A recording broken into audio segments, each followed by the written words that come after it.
Muito bem, amigo assinante, estamos aqui hoje direto do Ari de Oliveira e Souza.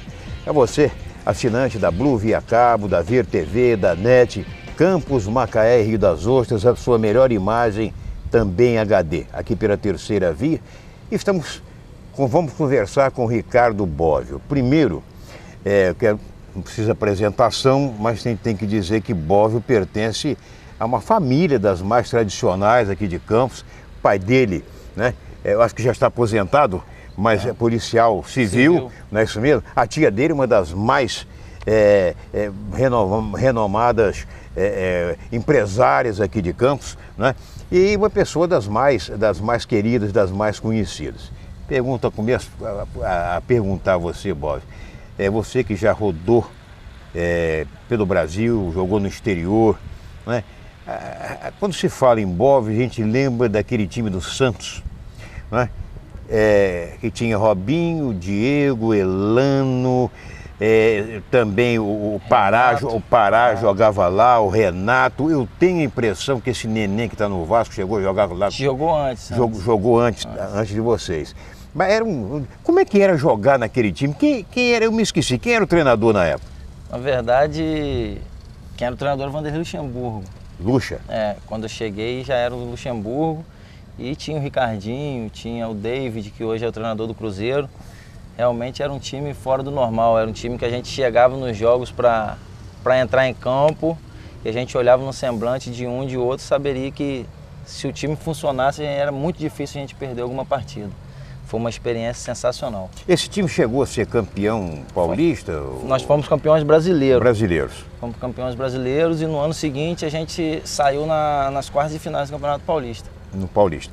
Agora você, aí depois o Robinho foi para o exterior, você também chegou a jogar? Você foi jogar onde na Turquia, não? Na Espanha. Saí do Santos, eu fui para a Espanha. Você jogou aonde na Espanha lá? Joguei no Málaga da Espanha. Você jogou no Málaga? E depois você voltou ao Brasil, não? Não, na verdade eu saí do Vasco. Porque antes você começou, na verdade, na escolinha do Maguinho. Isso, na escolinha do Maguinho, que é na antiga BB. Na antiga BB, exatamente, naquele campinho Society lá. E dali você foi para o Vasco. Dali eu saí de Campos, fui para o Vasco com 12 anos, fiquei 7 anos todas as categorias de base do Vasco. Lá em São Januário? Em São Januário, e do Vasco eu fui para a Rússia. Você jogou? Joguei 2 anos profissional do Vasco e fui para a Rússia vendido. Aí da Rússia eu voltei para o Brasil, foi quando eu voltei ao Santos. Aí eu fui para a Espanha, da Espanha fui para a Grécia, disputei uma Liga dos Campeões pelo Panathinaikos da Grécia. E aí voltei para o Brasil de novo, foi quando voltei pro Corinthians e depois Arábia Saudita. Eu rodei um pouquinho. Porque tem muita gente que pensa que você saiu do Vasco para o Santos, quer dizer que antes você foi para a Rússia. Tive uma passagem na Rússia de 1 ano e meio mais ou menos, e depois que eu vim para o Santos. Bom, mas Bobbio, me diz uma coisa, como foi a sua adaptação lá no futebol do exterior, na Rússia, etc.? Na Rússia foi mais complicado, né? Porque a gente acostumado com o Rio de Janeiro, sol estourando, saí do Rio na época era um mês de janeiro, calor tremendo, e fui para a Rússia. Pegou um frio, né? Um frio de menos 20, menos 25, onde é o inverno mais rigoroso nessa época do ano. Exatamente. Então foi mais complicado. Agora na Grécia, eu morei em Atenas, que é a capital, já é o clima mais parecido com o do Brasil.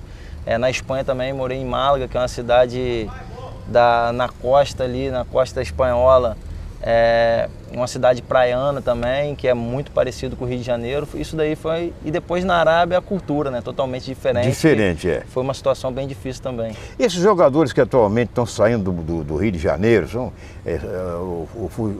os chineses estão investindo em um novo mercado que atrai os brasileiros e tal. É difícil a pessoa geralmente se acostumar, vamos dizer assim, aos costumes, uma vida num lugar desse?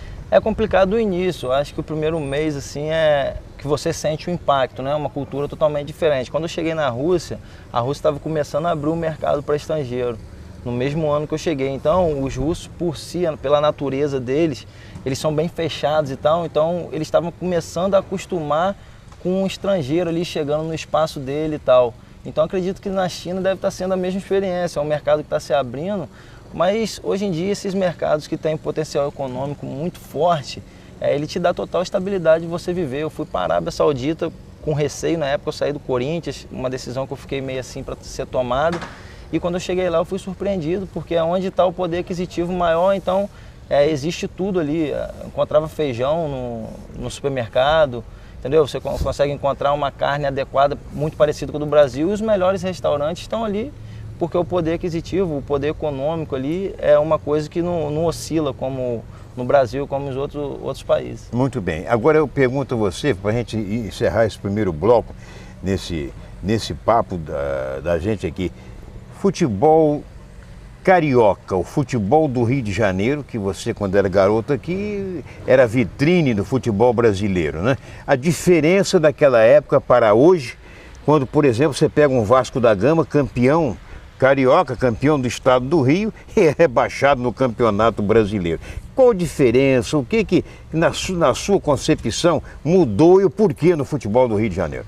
Eu acho que o futebol carioca, ele ficou estabilizado, ele parou no tempo, enquanto os outros estados eu tive o prazer de jogar pelo Figueirense, Santa Catarina, e a gente vê que ali a evolução foi muito grande, foi constante. Antigamente você falava em Figueirense, falava no estado de Santa Catarina, não tinha tanta força. Ano passado, por exemplo, tinha 4 equipes de Santa Catarina, um estado exatamente, que não tem nem comparação com o Rio de Janeiro.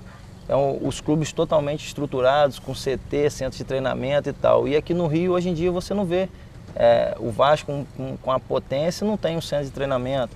O Flamengo começou a se montar na época de Luxemburgo, há 3 anos atrás, 2 anos atrás. O Fluminense é a mesma coisa, o Botafogo nem se fala.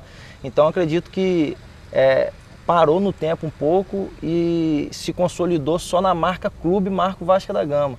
Marco Vasco da Gama, e esqueceu um pouco que os clubes estão praticamente virando uma empresa, porque o que se move dentro do futebol, o que se move dentro de uma grande marca dessa, envolve muitas outras coisas. Então, ao meu ver, ele se estabilizou e aí vai ficando para trás, porque São Paulo já é uma grande potência. Você vai no interior de São Paulo, o Campeonato Paulista é quase que se fosse um campeonato brasileiro, então é um teste de fogo. Carioca, você já não pode se dizer a mesma coisa, então acredito eu que ficou para trás um pouco.